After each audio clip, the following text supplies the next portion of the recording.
Hello everyone, end of the week here in India, Salem. This is Geethanjali and looking so forward to read two of my poems today from GEETH, Soul Riff, a poetry voice. And yesterday I wanted to mention that the blurb was beautifully written by my dear friend, poet friend, Lopa Banerjee, who lives in Dallas. She's an amazing writer and she has something to say, which I'm going to quickly read. She says, as I started delving deeper into the imploring images in each poem, the coexistence of the quintessential rhapsody of an artist and her absolute deep sense of the spiritual, metaphysical struck me, particularly as I realized in her voice a deep yearning to find her moorings as a woman, a creative being with a lyrical voice. This lyrical voice seeped in the joy and pathos of her creation. Part of the beautiful, spiritually fertile earth will continue to provide hope and succor to many other kindred voices. In her liberated poetic voice, with which she weaves many tales of human longings, tales replete with rich metaphors of life, tales rooted in the richness of Indian mythology, she creates a mosaic of her inspired musings, which is real and sustainable in the same breath. On the other hand, she depicts the surreal and the metaphysical aspects of life in continuum. Thank you for this, my dear Lopa Banerjee. I always love your style and your passion for poetry. You've been an inspiration in so many ways to so many poets. And today I want to read something called a poem called Scarf. You can see I'm wearing one. I keep looking for a scarf while I window shop. All those mannequins looking like the living dead. Sporting haute couture like karma, fads that flutter with passing clouds. But I'm looking for a scarf that won't choke me, that won't camouflage my lines on my neck, that etch themselves with seasons like those on conch shells braving every storm. Let's find me a scarf that won't veil my being, nor my femininity or identity or culture.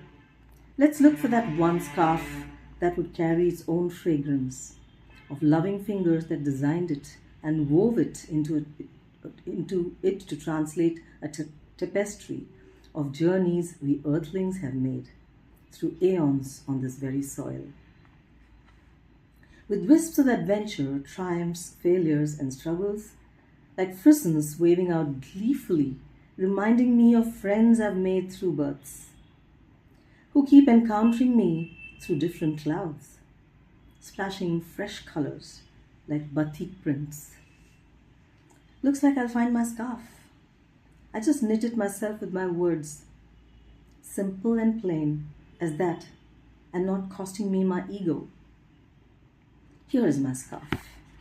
Neither a flag nor a banner, neither a shroud nor a hood. This was worth the walk, the ride. So that was Scarf from Poetry Voice, DHVANI, edited by Anindita Bose, blurb by Lopa Banerjee, and foreword by Sharmila Ray.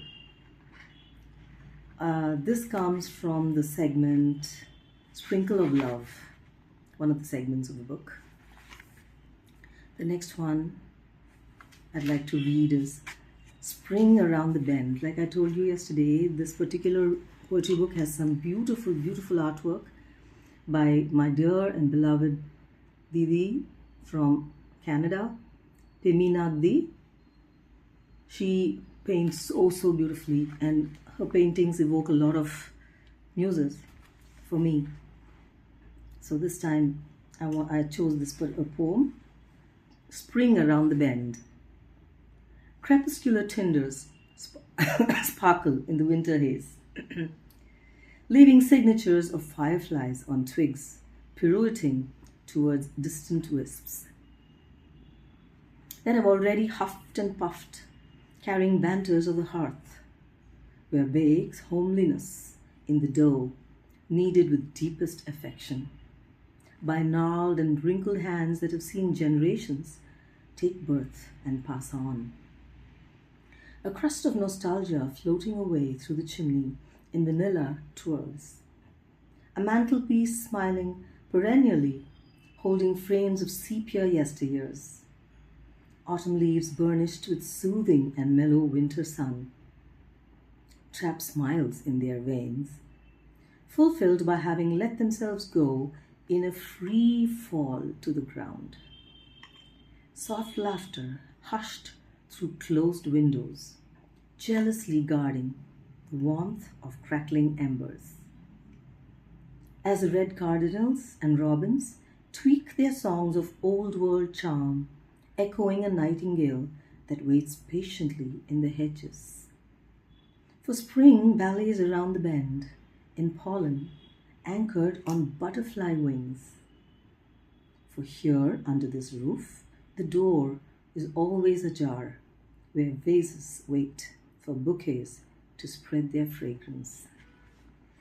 Such a beautiful painting of autumn, either dusk or early morning. You can see the russet colors, through the haze. Look at the depth. And this house or this mansion, whichever it could be, tells you so many stories. You could just keep writing about it. But what I wrote was spring around the bend. I hope you enjoyed that one. And that again was from the segment Words of Poetry. There's one more I'd love to read based on a beautiful painting of Pimi Nagdi. It's very dear to me, that particular painting. I mean, you just can't take your eyes off her artwork. And she was so magnanimous to let me quill poetry based on her paintings, like my beloved friend Indira Kanakasabai. And she's also a colleague of mine. Used to be. Indira's hands are just amazing when it comes to art and all creative endeavors. So there's one more I'd love to read, and I'm actually looking for it. Hang on a bit, please. It's probably right in the beginning. Yes, Cyan Skies. So this is again Pimidi's artwork. Cyan skies. Cyan skies splash virgin blood of turquoise incantations, bluer than imagination running riot along the ocean bed. Fleecy chariots carry fragments of space in suspended reefs that drift with pagan winds, while lakes on earth wait to clasp the azure of lost poetry. Hamlets miss this charade between the earth and heavens, their inmates too preoccupied capturing colors that their minds crave for, immortalizing sacred moments that flit away before eyelids could justify shutter speed. While the hills stand witness to life, floating away in isolated rafts, looking for dreams beyond the shoreline, while feathered birds narrate ballads of vagabonds who cannot name their dwellings. So that is beautiful artwork there. Cyan Skies. Of course, she would have named it differently, but my poem, it evoked all these feelings. I hope I've done some justice to this amazing painting of Pimi Nagdi's artwork. So with that, I have done 3 poems today of Poetry Voice, GEETH. Enjoyed it. I hope you enjoyed it too, and thank you so very much for listening to me, watching me, and leaving your amazing insights and views and opinions on my work. Thank you so much.